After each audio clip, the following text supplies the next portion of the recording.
Hello, everyone, and welcome to Fairfield County's live webinar on 2021 marketing plans in a digital world, reinvigorating your business and brand.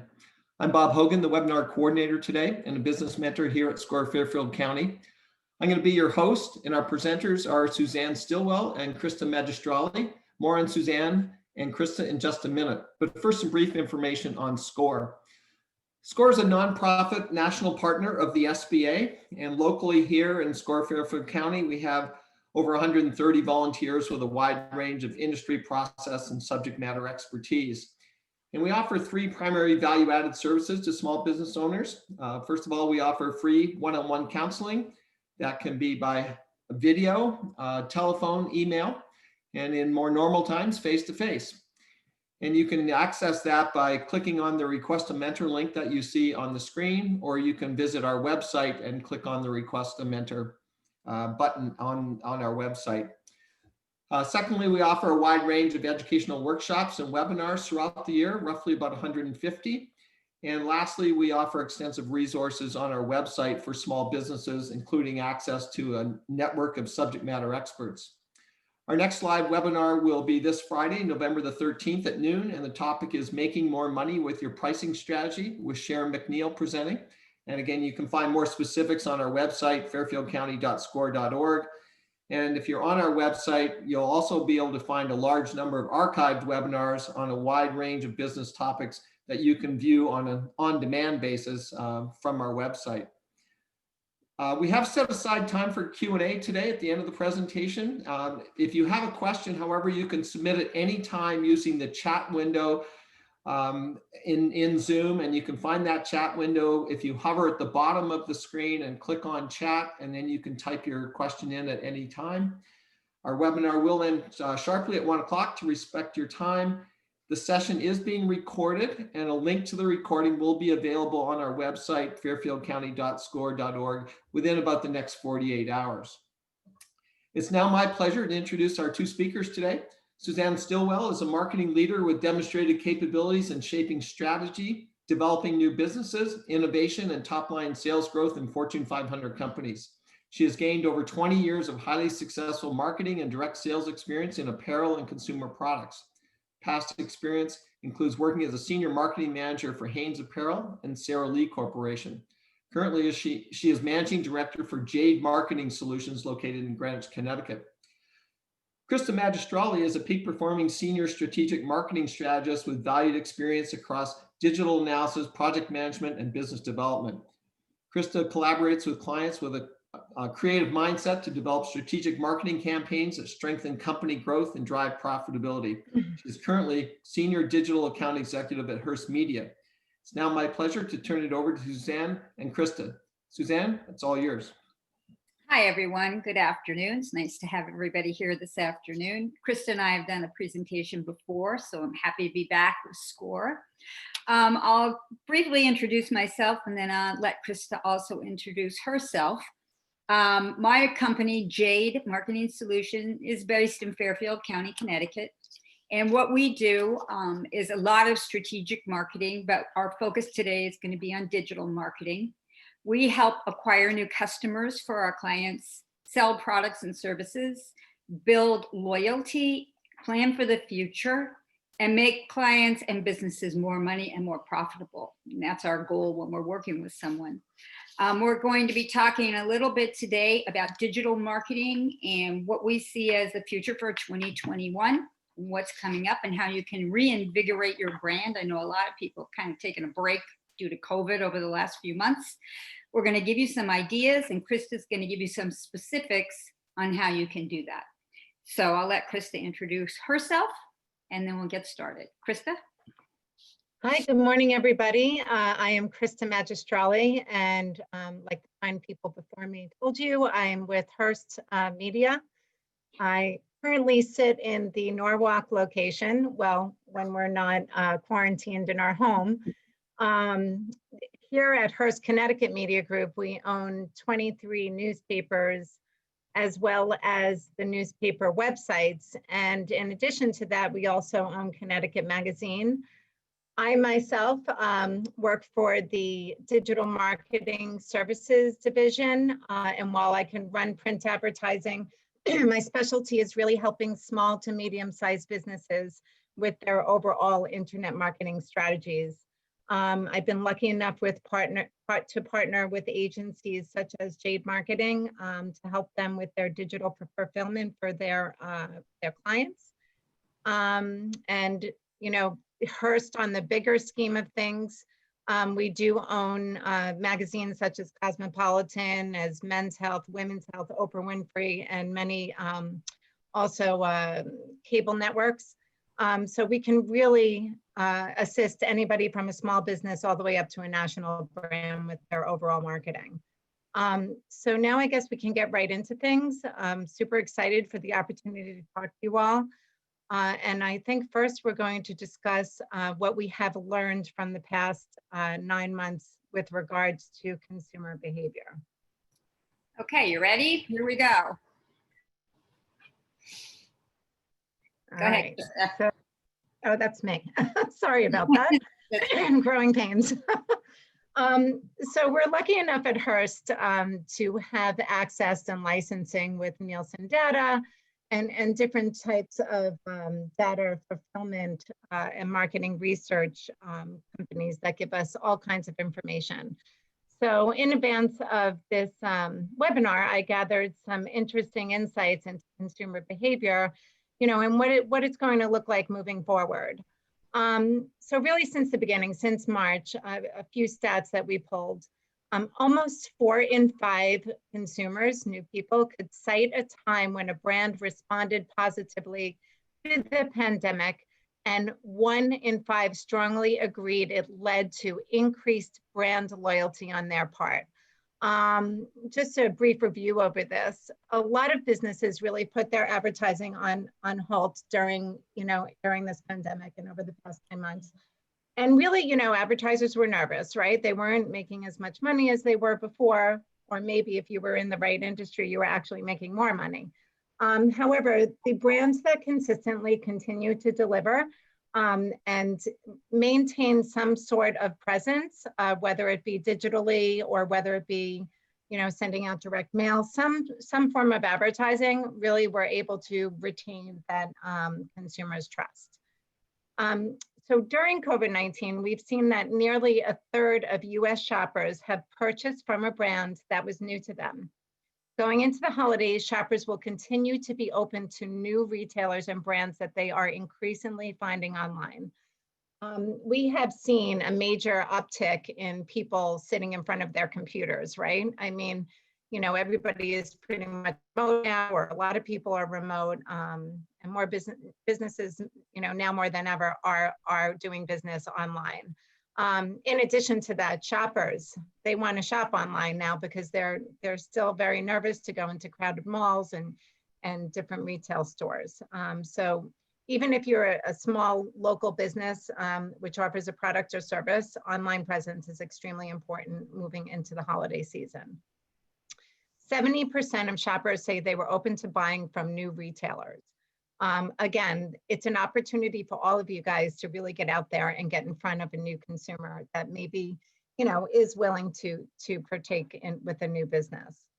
And 66% of US online consumers who plan to shop this holiday season said they will shop more at local small businesses. I think consumers, well, the stat tells us consumers, you know, feel the pain of small business and they want to do more local small business shopping. So to increase your online presence would really help you to be able to get in front of that particular consumer who really wants to do business with a local small business. Okay, these are just some other stats that we're seeing locally. So our news site visits since March have gone up 50%. Those are to our newspaper websites. TV viewing has gone up 50%, whether it's stream TV or traditional, you know, cable network TV. You know, people are now, you know, not going to the movies as much as they did anymore, and they're really sitting in front of their TVs. And internet use has gone up 65%. So just some really strong stats as to why having a strong digital presence is more important than ever. Okay, that's me, right? Yeah. So let me talk a little bit right now about what we can do immediately in the balance of 2020, possibly to strengthen your brand and prepare yourself for 2021 marketing. A great way to prepare now for the future is to look at your brand's loyalty and go back to your customers that you may have had over the past, reach out to them over the holiday season, and maybe send out an appreciation email or something that tells them you're thinking about them. You know, you appreciate that they've been loyal to your company over the past year or so, especially now during COVID. But loyalty is a very big factor in growing your business for 2021. You want to capitalize on the customers that you have. Brand presence, we want you to plan ahead. So part of it right now is to look at your competition, see what they are doing now, think of what's been a success for you in the past, and budget a successful plan for the future.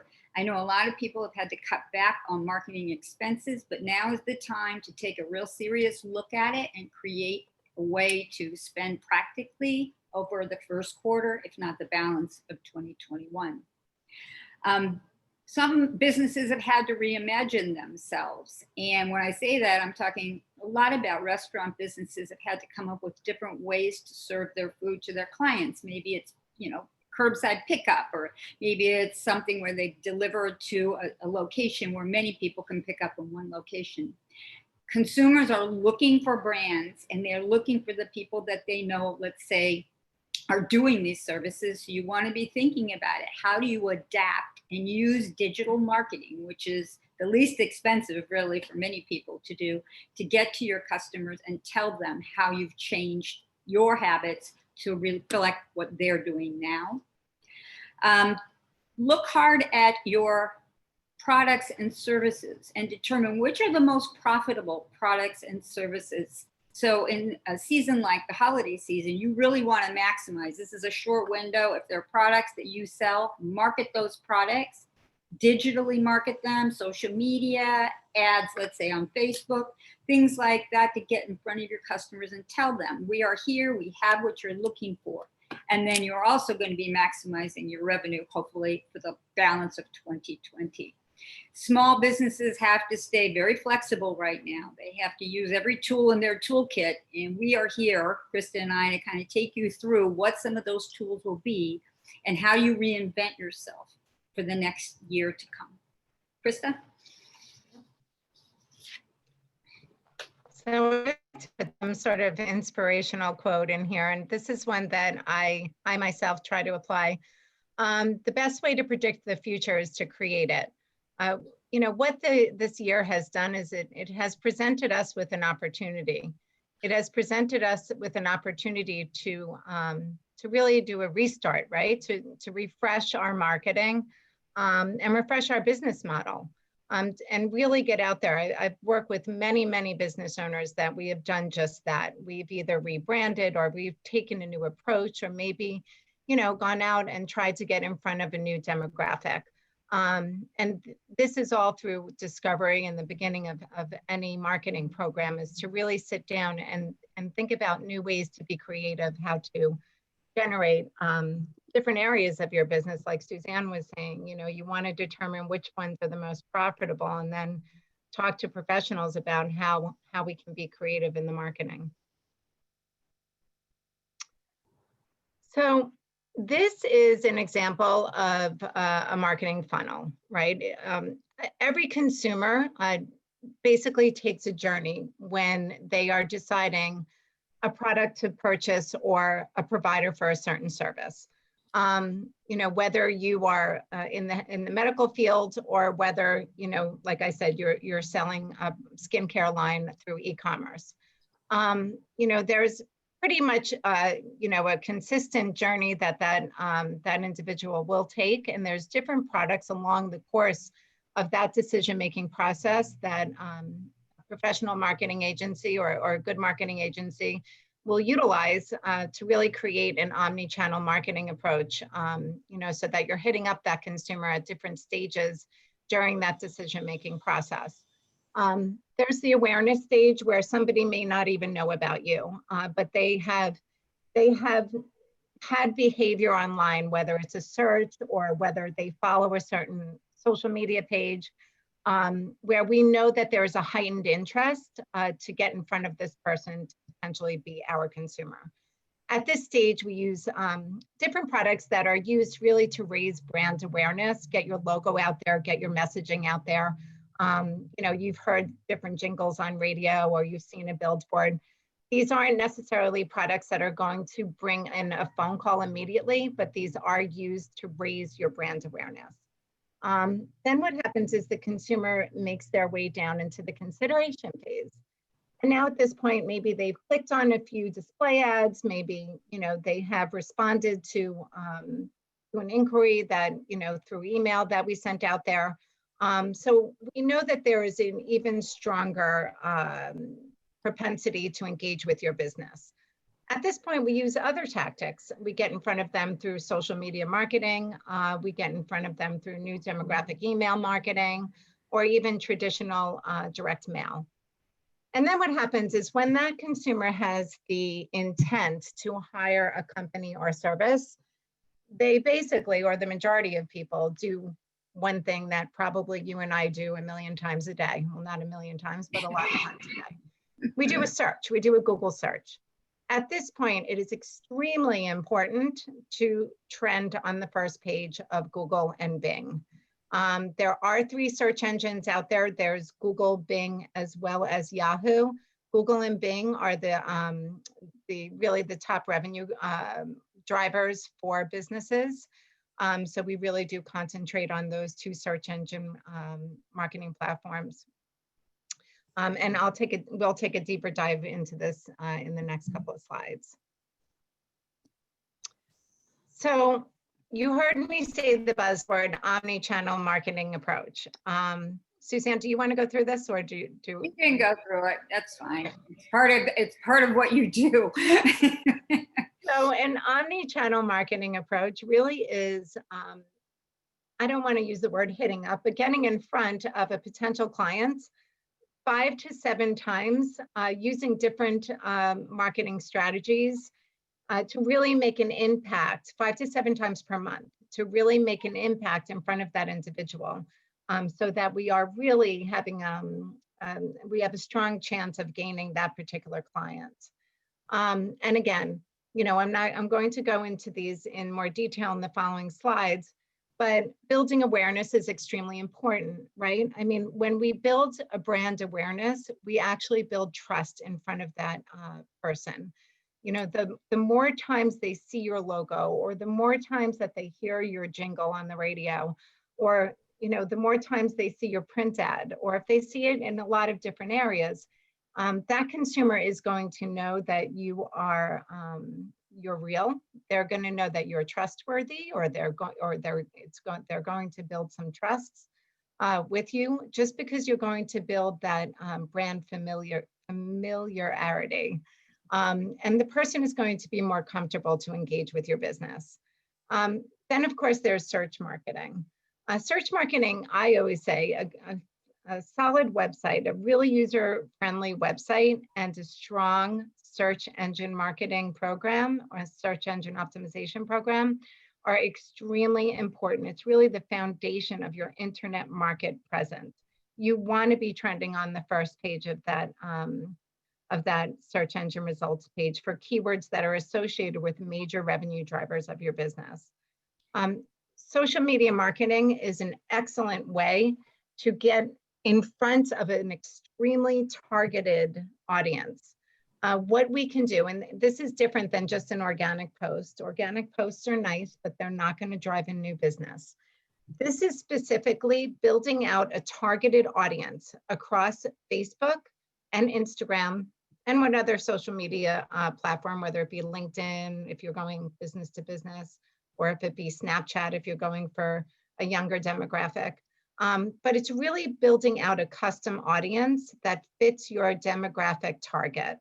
If you're a home health agency or a home aid agency, you know, you may be looking to get in front of, you know, the daughter of aging parents, and the person could be between the ages of 45 and 65, that have, you know, been following different assisted living pages and doing some research online about home health aides. You know, so again, with social media marketing, we can be extremely proactive and very, very targeted. And we can even break it down to certain zip codes as far as our geographical area. Krista, one thing I think that you need to explain is that because of the data that you have available and your Google relationship, you get much more information as to how to target these people than the average person, business owner. I think that's really important that people understand that most of us normal people don't have access to that kind of data. You can really help people using that data to make their spend much more effective.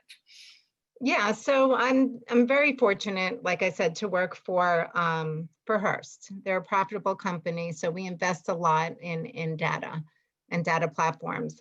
Plus, we have our own driven HEARST first-party data. So that really enables us. We actually send out surveys and we triple scrub this data, and we are able to target down to, I mean, different, I just pulled some information this morning for a dermatologist in Westport who was interested in getting in front of individuals with a certain skin problem to do an email blast. And we were able to pull email addresses of different people that have this certain skin condition. So we can get extremely, extremely targeted with any of our marketing. So yes, it does help to work for a company that has a lot of resources. Plus, we are a partner of Google. What that tells you is that we have different insights that we are made aware of before other agencies that aren't a premier partner of Google are made aware of. As far as algorithm changes, we generally get a better cost per click if we're running any kind of pay-per-click advertising campaign, only because we are a trusted media buyer from Google. So lots of benefits. There's something out there called content marketing, which is very, very hot right now. Content is the way to go in 2021 as far as telling your story. What content marketing is exactly that, writing an advertorial about you, your business, or a service you offer. And we're lucky, again, we work for her, so we have writers at our disposal. And what we will actually do is write a unique story, and we will go out and demographically target your specific client across the Google display network with small ad units that we encourage people to click into, and then it opens up onto a very involved story about your service. Content marketing is a very, I would say it's a classy way to advertise. It's not salesy. It's a very effective way to get in front of that individual next to related content and on contextually related websites. So I'm sure you guys have seen it. Oftentimes you will see a sponsored story on a news website or even like yahoo.com or something like that. And it helps your SEO, right? Oh, it does help your SEO. It does live on an indexable URL, which aids in, it acts as an external backlink in SEO purposes. So moving it forward to getting specific, how do we raise your brand awareness in front of your ideal demographic? So again, we want to get in front of this individual or your target market 5 to 7 times per month to really make an impact and to keep your name top of mind in that individual's mind when they are thinking about a business. So we can use different products. What we can do is we can talk about display advertising, which is an example of it is over on the right-hand side there. So what a display ad is it's a series of different ads that click through to your website. And we create these ads to fit a mobile device. We create them to fit a tablet as well as a desktop. And then we choose who your ideal demographic is, down to household income, interest level, behavior online. And we go out and we send these display ads out in front of that person. Now, we can place these ads contextually, meaning they will live alongside related content. So if the New York Times is doing an article on holiday shopping for handbags and you're a retail company, we can put your ad alongside that, that editorial piece because it's contextually related. We can also search retarget. So if somebody does a search on Google for, let's say, mental health services, and you're a psychiatrist, we can then go on and we can retarget that person based upon a search that they did. We can site retarget, so we can actually retarget visitors that went to your website and bring them back to your site. It's shown that a person has a 56% higher likelihood to contact you if they were brought back to your website than if they were just left their website, never to return. And we can also demographically and geographically target these different ads as well. We can also use some sort of print advertising. Print is still alive, depending on who you're trying to target. It's an excellent way to get in front of the 50+ audience with a very high household income. Our average reader down in Fairfield County at HEARST is a 51-year-old female that has an average net worth of $750,000. So you're talking to a very affluent audience down in Fairfield. You know, at this point, we would also could involve that native advertising I was discussing, that content marketing piece. It is used to raise brand awareness. Now, keep in mind, all of these products are used for brand awareness. They are not what we call a bottom of the funnel marketing product that we expect to deliver a phone call. Yes, it will click through. Yes, it could bring in a new client. Yes, it could bring a phone call in, but it is not a recommended product if somebody wants leads tomorrow. So bringing it down into the consideration phase, and I think this is a very interesting stat here. 87% of consumers begin exploring products or services online. That's a huge number. So, you know, I know when I am looking into researching a different product, I will definitely start with just some general searches and I'll start reading some information on it. You know, at this point, we're starting to get serious about delivering leads with these products. And what we can do, we can use traditional types of marketing, such as direct mail. Suzanne and I have worked on many campaigns where a client, in fact, Suzanne, there's that roofing company that you had that unique message for that had great results. Yeah, they do.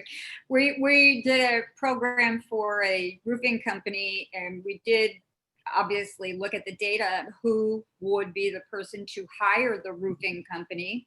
And it turned out that it was usually the wife or the female in the household that would interview and hire the roofing company to do repairs or replacement. So we did a direct mail postcard promotion to them, and we made it about like getting your roof, how do I say that? Like, do you need to get a facelift for your roof? You know, do you need to upgrade your roof's surface, and is it looking a little bumpy? Things that kind of went to a women's sense of humor, and it was super, super successful. It was because the data led us to believe that purchaser ultimately may be the husband and wife, but it was the wife that was going to make the decision of who they worked with. So it was something that, again, you know, you use direct mail. It seemed like it might not be the thing that you would think of in this day and age as the most effective, but the postcards were designed in bright pink and orange, and they had really cute graphics, very fun, and it worked very, very well. Actually worked so well that they had to put the program on hold because they couldn't service all of the orders that they got. So you never know, but data helps. Yep. We even now have the capability of Geofencing an address and delivering ads to that specific address across digital platforms, and then be able to send a direct mail piece to that person's mailbox. So when I talk about omni-channel marketing approach, that's just one example of how we can narrow down that demographic down to a specific address. For instance, we do marketing for a garage outfitter, I guess you can say, garage living. Right. And what he does is he creates these beautiful garages for, I guess, people that own very expensive cars, and and really outfit the garage as a nursery for his car, for the homeowner's car. And again, we were able to geographically target down to the address level people in Fairfield County that owned a Lamborghini, a BMW, a Porsche, et cetera. And we were able to not only deliver messaging through their devices in their home, but we were also able to then follow up with an email and a print type of product. So that's when you get these touches, when you're talking about 5 to 7 different options to reach to them, get this message across. All of these things add up, right? Yep. All of Completely. these different elements. And that's why all of these products and the hitting the person at all different stages of their decision-making process are very, very important. At this stage, it's really important to have a very strong website. Remember, Google looks at your website and they know how user-friendly your website is. Many, many times I meet different business owners and they say, oh, my website's fine. I did it on GoDaddy and, I guess it has SEO and my daughter did it. That's all fine, but is it speaking to the consumer? Is it user-friendly? Is your phone number up at the right-hand corner? Are your social media links, right under the phone number?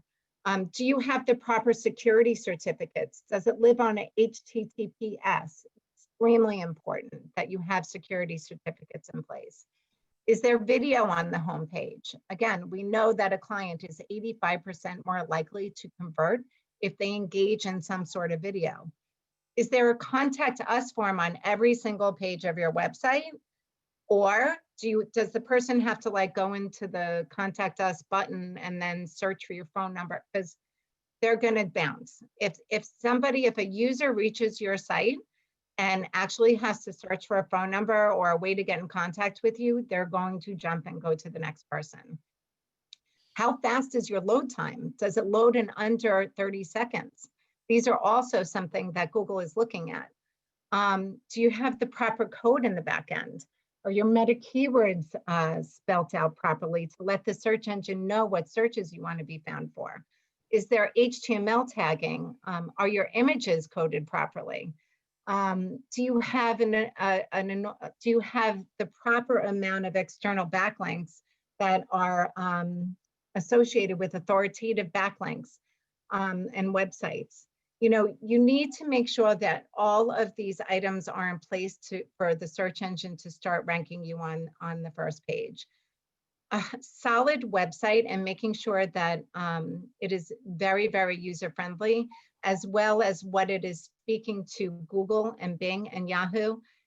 Again, I cannot stress enough how important that is for your revenue growth. Once you start appearing on the first page of Google, which we'll go into in the intent phase, you're consistently getting phone calls from online searches associated with keywords associated with your business. Again, extremely important. While business owners are out doing their grassroots marketing, wouldn't it be nice if they're just automatically generating leads without them even thinking about it from online searches? Social media marketing, again, this is used in the consideration phase. This is definitely a lead generating product that we would implement if somebody is looking for leads sooner rather than later. Email marketing is very strong. Again, we're very lucky because we have HEARST first-party data and email lists that we scrub regularly. We actually triple scrub them. And we can pull different new demographic email lists, based upon whether it's business to business or business to consumer, really no matter what industry. We also do guarantee that 2% of the emails that we send out will click through to the user's website. Email, and as well as constant contact and Gmail to nurture your existing client lists, very, very important. So Suzanne, anything to add in the consideration phase? No, we're pretty good. I just was thinking of something, but it kind of slipped out of my mind. Oh, I know what it was. Social media for many, many people has become the place to find information and find hashtags, which we'll talk about, I think, a little bit later. There's been a question come up about hashtags.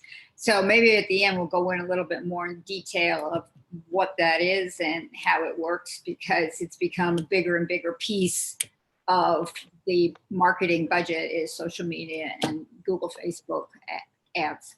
Anyway, sorry, go ahead. Yep.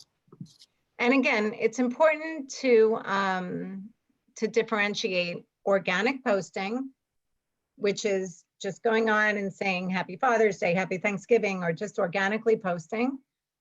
And what we're talking about is actually being aggressive and doing social advertising. It's a whole different animal. It doesn't appear on your feed. We're actually actively getting in front of people with a heightened interest to purchase your product or your service, based upon their demographics or online behavior. And we're putting a series of ads in front of those individuals. Okay, so now we're bringing it down to the intent phase. And the intent phase is when somebody is ready to purchase or ready to book an appointment or ready to hire a service provider. It is really the final step of a consumer's behavior, and they are looking right then and there, like I said, to make a decision. At this stage of the game, we use search marketing. We use pay-per-click advertising. Pay-per-click advertising is an excellent tool because we can have it up and running in a matter of days and you're on the first page. We can even target your competitors and have your ad appear when someone does a direct search for your competitor, let's say. Car dealerships are famous for this. If somebody is searching up BMW of Bridgeport, the Porsche dealership down the road or the Ford dealership down the road will run a paid ad based upon that particular keyword. Now, one caveat when it comes to pay-per-click advertising is depending on the keyword that's searched for and depending on your industry, it can get extremely expensive. If you're a personal injury attorney, a keyword just for the click on a certain keyword ad could be $140 per click. Now that's an extremely expensive strategy, and it's only for the click. It doesn't mean that you're going to get the phone call. If you have a limited budget and depending on your services, we would make recommendations to appropriate spend to get a certain return on on your advertising dollars. If there aren't any searches, like let's say that you are I'm trying to think of a word of mouth, oftentimes like art dealerships or even holistic medical providers often rely strongly on word of mouth and there isn't any search volume. So obviously at that point, pay-per-click advertising would definitely not be a product we would recommend. But we would do our homework and see, in your geographical target, how many searches are being done monthly, and show that raw data to you. Search engine optimization, again, now this is more of a longer term strategy. Search engine optimization is proving to Google and Bing that we are relevant to the keywords that is being searched. The only way to do that is to play by Google's game. I'm sure you've heard something out there called algorithm changes. Google changes its algorithms 2 to 3 times a day as to how they are choosing different websites to show on the first page for keywords associated with that particular business. Again, it's about doing everything right with your online presence. It's gathering up positive reviews. It's making sure your website loads quickly. It's making sure the code in the back end is proper. It's making sure that we geographically and meta keyword target certain services. You know, it's really pushing on driving traffic to your website, and the more traffic we drive to your website, the more the search engine is going to trust you, and the higher your ranking is going to trend. It usually takes on average 3 months to get to the first page for different keywords associated with your business. Now, it can happen sooner than that. If you're optimizing for something that is not highly competitive in an area where there's not, you know, a lot of like businesses. But if you're trying to optimize for pizza in the Bronx, it's going to be a little more difficult and take a longer time to get to the first page. There's only so much real estate that is there. Once you start trending on the first page in the non-paid section, now this is not the pay-per-click section, you consistently get phone calls from being present in the organic section of the search engine optimization page. Point out on here which ones are the non-paid. Can you do that from this screen, or is that all paid? Nope, I can show you that actually. So these little ads where you see ad up here, this highlighted section, that is a pay-per-click ad. It says ad.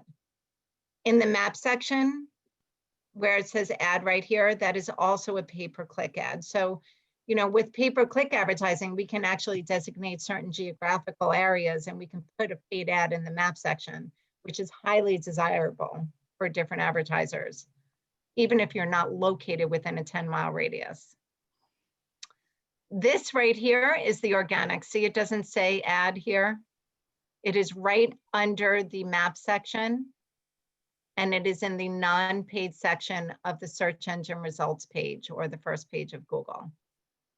So it would be trending in the non-paid section.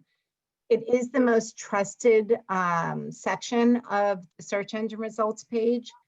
74% of new business does come from the organic section. A lot of people really skip right over the ads because they know they're paid ads.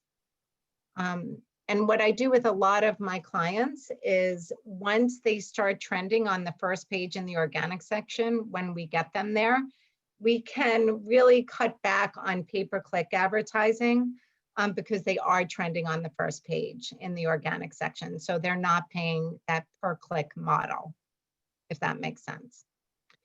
Depending on the industry. Now, plumbers, electricians, anyone in the trades, you want to keep some sort of pay-per-click going. Any type of emergency services, they do really, really well with pay-per-click advertising. The second reason why it's really important to run an SEO program if you are also running with pay-per-click is because the ads also optimize within Google. So if Google trusts your ad because you are proving to them that you're relevant through SEO, your cost per click is actually going to become more efficient because they're going to give you a better deal on it. So it's really important to prove that the pay-per-click ads are also from a trusted source as well. So there's a lot that goes into search marketing. One of the differentiators that we have is that, again, we license different software. So we do have dedicated pay-per-click analysts and SEO analysts. But for the pay-per-click side, we also license a platform called Kenshu. And Kenshu is a bidding system that makes sure that we're backed up, that you're not always going to be bidding on that most expensive keyword. You're not always going to be showing your ad in the top spot because you're going to run through a hefty budget. And we set limits. We set daily limits and make sure that your budget is utilized most efficiently to get you that return on your investment, and that we are getting the most efficient cost per click. And then bringing it down to reputation management. Reputation management is extremely important. We do monitor your online reviews. We make you aware of a review as soon as one is posted, and we respond to that review for you. It is extremely important to respond to both positive and negative reviews, positive as well. you know, people want to hear thank you when somebody holds open a door. It's the same thing with it when somebody writes a positive review. They want the business owner to say thank you. And again, you know, Yelp is a platform that we have taken on recently. You know, we are able to monitor Yelp reviews, and we can even appeal if a fraudulent review is written about your business. And then, of course, super important, bringing it all together into a holistic marketing plan, which includes, you know, and takes into consideration the seasonality of your business, what search volume we are seeing on our side. So if search volume spikes in January, we want to make sure that we're implementing all kinds of different marketing strategies in January to really take advantage of that spiked interest. So Suzanne and I often works with business owners to really get together and put our minds together and come up with creative ideas, how to increase revenue at different times of the year.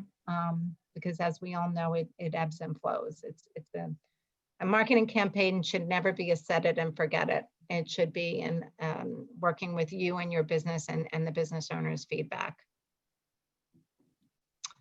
So thank you all for your time. I know that I think we're on target here.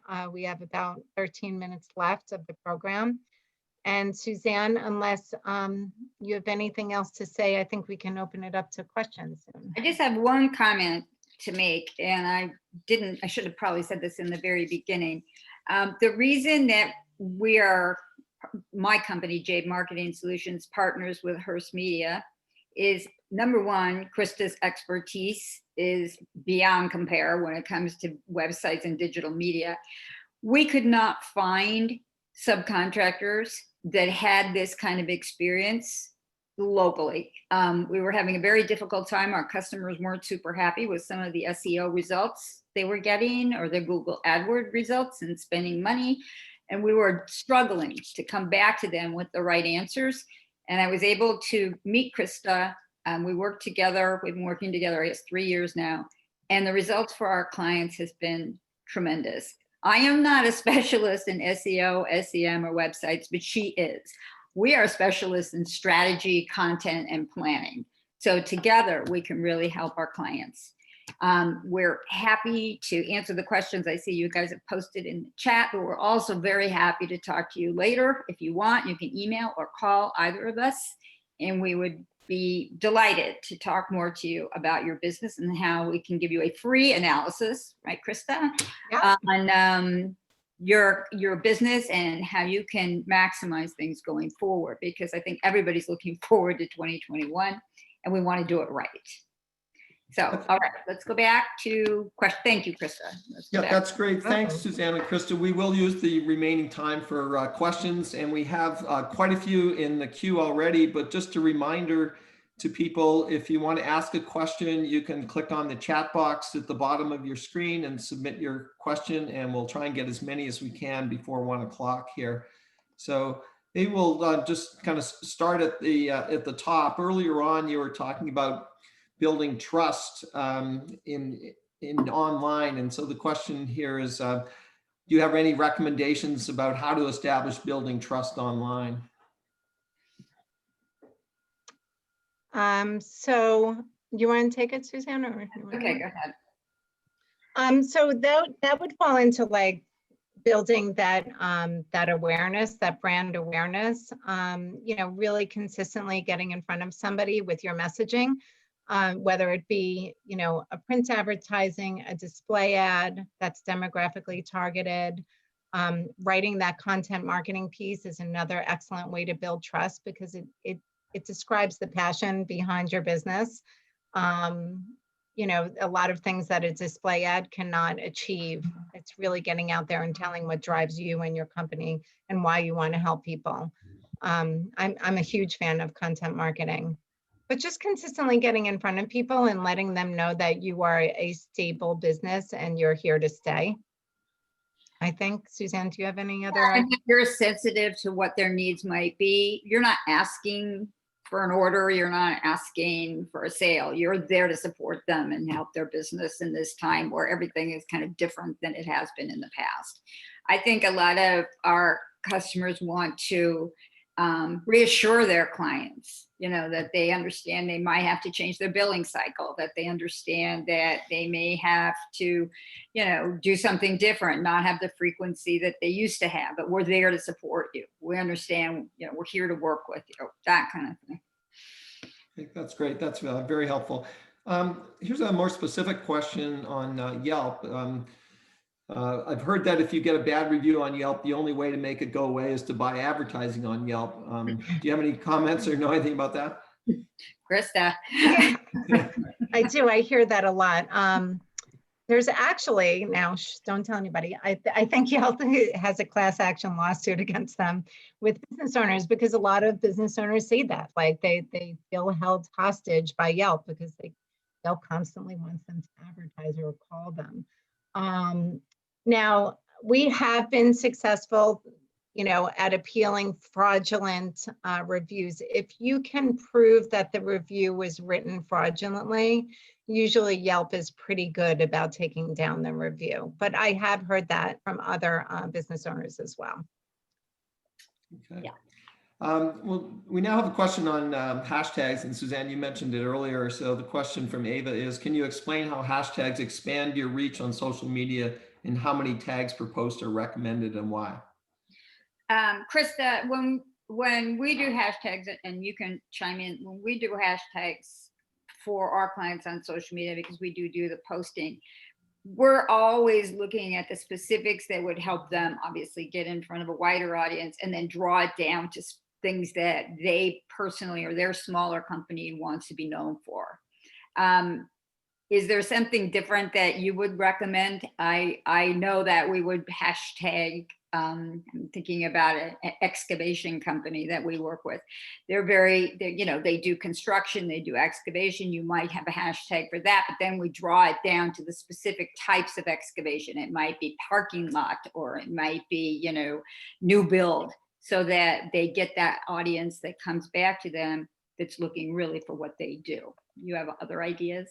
No, that's basically how we use it as well.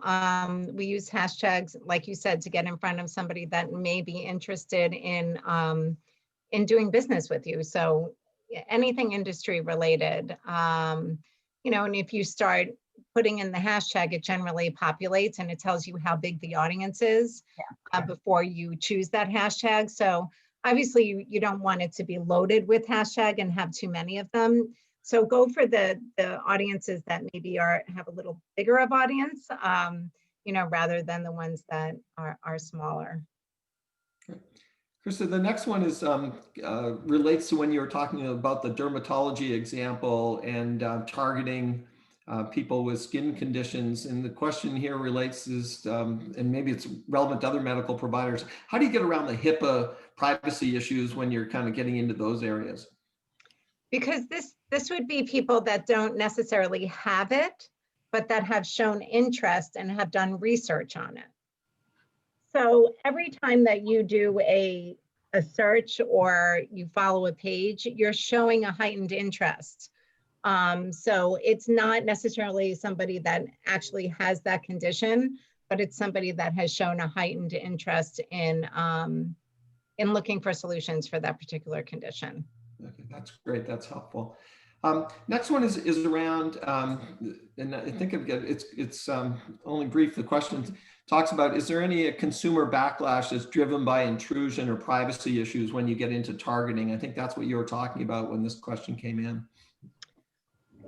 We have not had any, nothing as of yet. Facebook does have, sometimes we have a hard time getting certain ads allowed or up and running on Facebook. Facebook and Instagram. Facebook owns Instagram platform. So when I say Facebook, I mean both. LinkedIn is cumbersome to advertise on. So we have a hard time often, getting ads approved on those as well. So I would say, really the social media platforms present the biggest challenge. We have had issues. They've taken away, I should say, a lot of certain demographics that we can't target to anymore, such as we can target to like the top 5% of household incomes or the top 25%. but we used to be able to like designate a certain number of household income, and we can't anymore. So we just adapt. We adapt with the changes, and certain ad copy they don't allow. You know, in the beginning of any social ad campaign, it goes through a learning phase. And the longer you run an ad campaign across social, actually the more leads that you get, because what happens is the platform's algorithm tends to trust you more, and they start showing more ad impressions. Have you seen any resistance or backlash from the consumers themselves though when they're Oh, no, not at all. Okay. Not in my up 10 years doing this, not once. That's great. Another follow-up question from Neil is, what's the future role of text and group text marketing? We're not doing a ton of text messaging right now. We do have we have a marketing automation product that texts people, like new clients for reviews and stuff. I'm not quite sure. I can, if I can get the email address, I could follow up with our team and I can see if they can provide any additional insights. We don't have any clients that are doing a lot of text marketing ourselves. I don't have anybody that I can think of right off the top of my head, but I do have people that are using the text feature to ask for a review following a service. That's primarily in service industries like plumbers, landscapers, things like that. After they've completed a service, they might text that client and ask for them to write a review. That we do. Okay, that's great. Another one from Beth. Does it help to bring with the pay per click while building organically? And I think you were covering some of that mix, but maybe you can comment a little bit more. Yeah, we call it fixing the plane while flying. So what we do is, like I said, I would say 90% of my clients always start off with some sort of pay-per-click model, only because I should also mention that marketing funnel. What I often do with smaller businesses or people with a smaller budget is I reverse it. And I start with products that deliver results first so that we can build up some sort of equity, and then we can grow together and invest in brand awareness and all that other jazz. Now, back to your question. So what we can do is really, be rather aggressive in the first 4 to 6 months with the pay-per-click campaign. And then when your SEO is trending on the first page in the organic section, we can really cut back on that. Or if the client really likes it at that point, I've had clients actually increase their pay-per-click and get the benefit from SEO. Because then they see the benefit of being on the first page. I should mention, you are 75% more likely to get the call if you appear in the pay-per-click section, in the map section, as well as the organic section. You want to take up as much real estate on that first page as possible. Okay, we got a couple minutes left. We've got time for a couple more. From Hosanna, what would be the most efficient marketing actions for a freelancer photographer in a low budget? And what is pixel implementation? Suzanne, you want me to take that, or you want you? Sure, go ahead, Pixel.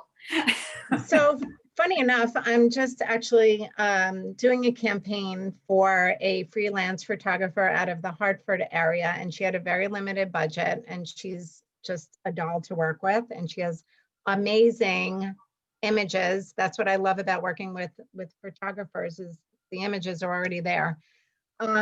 So what we do is we did an ad campaign. She was going after multicultural, a diverse client looking to promote African-American women. So her stuff is amazing, and we were able to build out an ad campaign across social and actually put these images in front of somebody, either somebody who was looking to get married, or somebody that just had a baby, or somebody that was looking into, doing infant portraits or headshots. So there's all kinds of really cool stuff on social ads. Search marketing would not be a recommended strategy, just because, again, photography is one of those types of businesses that generally, we have to show the images to really get a response. And I don't know, Suzanne, do you have any other traditional type of marketing strategy? Right now it's all visual. I mean, just that the old style of magazine ads, sorry, because I know you guys own a lot of magazines, but magazine ads or promotion have not been as effective as social. There are some opportunities with direct mail. If somebody has just had a baby, let's say, and the hospitals are promoting, they might have some way that you can tag in on a direct mail piece and say, you know, new baby photos, or graduation from school. Sometimes you can tag in on a direct mail piece with a school that's doing promoting to the families that, you know, they're having graduation. You can get a graduation photo, but it's not as effective as social right now.